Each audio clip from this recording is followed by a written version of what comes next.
Pernah nggak sih kalian kepikiran di mana bahan yang kental dan lengket bisa tercampur dengan sempurna? Nah, dalam kehidupan sehari-hari dan industri, pencampuran itu nggak selalu terjadi pada cairan encer, tetapi juga terjadi pada bahan yang berbentuk pasta atau semi padat.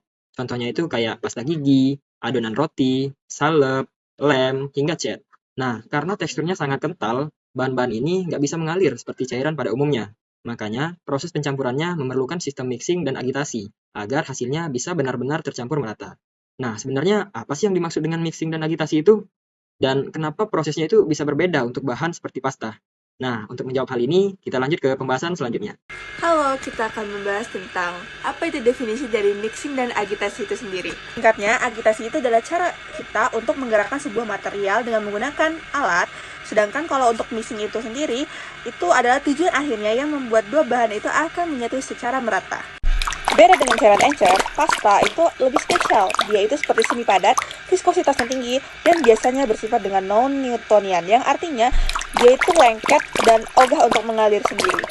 Biasanya, kalau di air, kita mengandalkan aliran turbulen untuk mencampur dalam suatu bahan. Nah, untuk pasta sendiri itu sangat beda. Dia itu alirannya cenderung menggunakan aliran laminar atau berlapis. Makanya, mixing pasta itu nggak bisa cuma diaduk biasa. Kita butuh gaya geser atau shear, tekanan, pelipatan, hingga teknik kneading agar campurannya benar-benar homogen. Mekanisme pencampuran pada pasta berbeda dengan fluida biasa. Pertama, bulk movement, yaitu perpindahan massa material dari satu area ke area lain.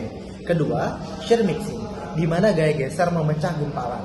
Ketiga, folding dan stretching, yaitu proses melipat dan menarik pasta secara berulang.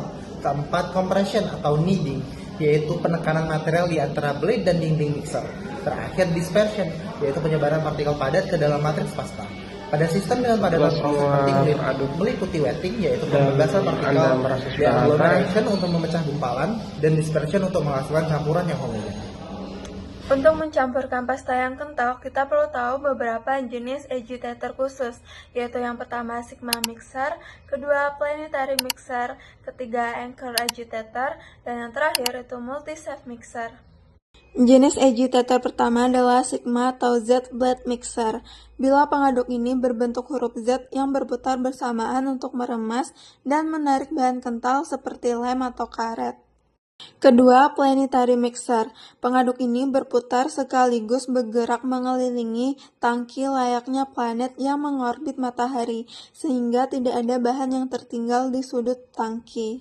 Ketiga, anchor agitator. Alat ini memiliki penyapu atau scraper pada bagian pinggir agar bahan yang lengket tidak menempel di dinding tangki, dan distribusi panas tetap merata.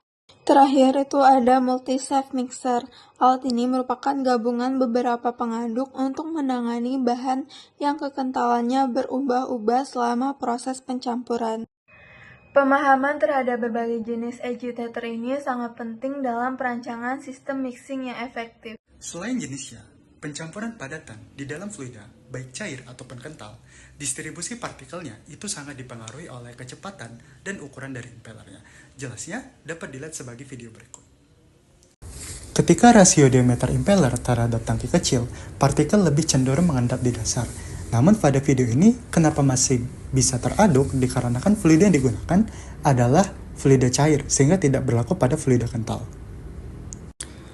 Ketika DT diperbesar, aliran yang dihasilkan menjadi lebih kuat, sehingga partikel mulai terdispersi ke seluruh volume fluida.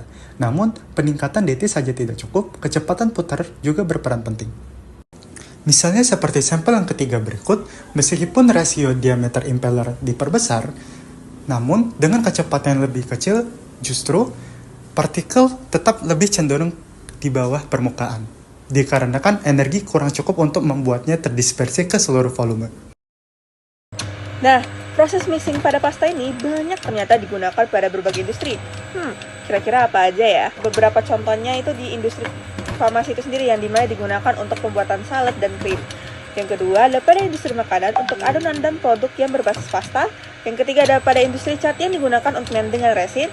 Lalu ada pada industri baterai juga yang dimana digunakan untuk membuat slurry elektroda dari campuran powder dan binder. Dan juga kadang pemilihan metode mixing ini sangat akan berpengaruh terhadap kualitas produk akhir.